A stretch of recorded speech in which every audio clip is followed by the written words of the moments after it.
பொதுவாக உரைநடையை விட செய்யுளுக்கு வலிமை அதிகம் என்று தோன்றும். ஏனென்றால் எளிதாக மனதிலே நிலைநிறுத்திக் கொள்ள முடியும் செய்யுளை. அதனால்தான் நாட்டில் எல்லா துறைகளிலும் ஆல் பிரான்ச்சஸ் ஆஃப் லேர்னிங் செய்திகளெல்லாம் செய்யுளாகவே இருக்கும். ஏன் செய்யுளாக இருக்க வேண்டும்? நினைவில் வைத்துக்கொள்ள. அது மட்டும் இல்லை, அதனுடைய செய்திகள்லாம் கொஞ்சம் சங்கேத சொற்களாக இருக்கும். ஏன்னா எதுவுமே எளிதாக கொடுத்தா அதுக்கு ஒரு மரியாதை கிடையாதுன்னு தோணும். அது மட்டும் இல்லை, அதை அறகுறையாக தெரிஞ்சுக்கிட்டு போய் எதாவது செஞ்சிடக்கூடாது.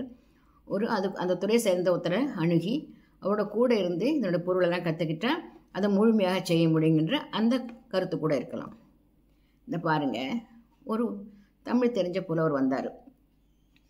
தமிழ் புலவர் வந்து சொன்னார் வைத்தியர்கிட்ட, முக்காலை கை கொண்டு மூவிரண்டு போகையில் 5 தலை நாகம் கடித்தது.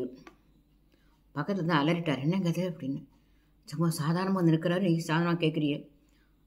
வைத்தியர் பேர் சொன்னார்,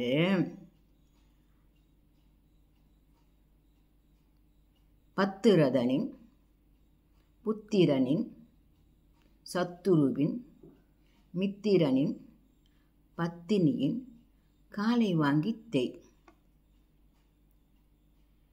அவர் உடனே சரின்ட்டு கிளம்பி போயிட்டார். நீ அது காலை வாங்குங்கிற, காலை வாங்கினா நம்ம ஊரில் என்ன வழக்கம்? காலை வாங்கினா காலை உடிச்சுன்னு அர்த்தம், காலை விட்டு காலை உடையான்னு அர்த்தம். இன்னும் சொல்கிற. அவர் என்ன சொன்னார் தெரியுமா? முக்காலை கை கொண்டு, வயசானவர் அவர், ஒரு குச்சி வச்சு நடந்து போனார், 3 கால். மூவிரண்டு போகையில், மூவிரண்டுன்னு 6, ஆத்தங்கரைக்கு போனார்.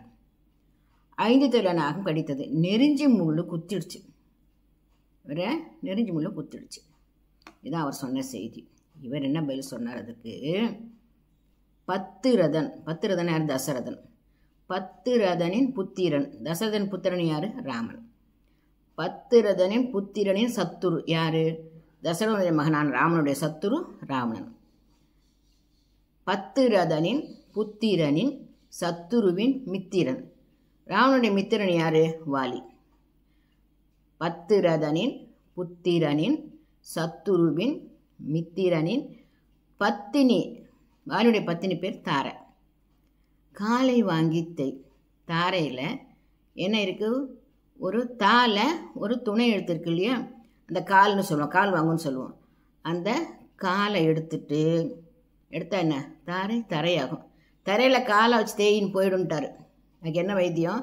முள்ளு குத்தினா கடுக்கும். கடுக்கிறது என்ன பண்ணணும்? தரையில் காலை வச்சு தேய். இப்போ பாருங்கள், முக்காலை கை கொண்டு மூவிரண்டு போகையிலே 5 தலை நாகம் கடித்தது. பத்திரதனின் புத்திரனின் சத்துருவின் மித்திரனின் பத்தினியின் காலை வாங்கி தேய். ஒன்றும் இல்லை, இந்த நெருஞ்சி முள்ளு குத்தினா நெருஞ்சி முள்ளு, இந்த மூங்கில் முள்ளுலாம் குத்தினா கால் கடுக்கும். என்ன பண்ணலான்னு அவர் கேட்குறாரு மருத்துவர்கிட்ட, இந்த நம்ம கிராமத்து நாட்டு வைத்தியர்கிட்ட கேட்குறாரு. அவர் சொல்கிறார், ஒன்றும் இல்லை, காலை தரையில் தேய்ங்கிறார். தரையில் வச்சு ஒரு தேய்ச்சா 2-4 தேய்ச்சா அது சரியாக போயிடுங்கிறாரு. அதுதான் விஷயம். பத்திரதனின் புத்திரனின் சத்துருவின் மித்திரனின் பத்தினியின் காலை வாங்கி தேய். இது என்னமோ போல் தோணுதில்ல? இப்போ விளக்கினா புரியுது இல்லையா? இப்படி தான் வச்சுருப்பாங்க எல்லாத்தையும். அப்போ தான் எல்லாருக்கும் புரியும். எல்லாருக்கும் யாருக்கு புரியணும்? புரிய வேண்டியவங்களுக்கு புரியும். எப்போ அதை முறையாக கற்றுக்கிட்டா புரியும். அதனால் எந்த ஒரு துறையாக இருந்தாலும் அதனுடைய செய்திகளை ஒரு ஆசிரியனை உட்காந்து கற்றுக்கும்போது தான் அது முழுமையாக நமக்கு புரியும். அதனால தான் இப்படிலாம் வச்சாங்க. அது எளிமையாக கிடச்சா வீணாக போயிடும், அது தப்பாக புரிஞ்சுப்பாங்க இல்லையா? இப்போ இந்த மாதிரி தான் அநேகமாக எல்லாமே இப்படி தான் இருக்கும். அப்போ இதெல்லாம் நியாயம்தான் தோணுது. இதெல்லாம் வச்சுருக்கிறது நமக்கு சுவாரஸ்யமாகவும் இருக்குது. இது ரொம்ப சுவாரஸ்யமானது. இந்த மாதிரி தான் ஏதாவது ஒரு சங்கேதமான சொற்களை வச்சு கொடுத்துருப்பாங்க. வேடிக்கையாக இருக்குல்ல, சுவாரஸ்யமாக இருக்குல்ல.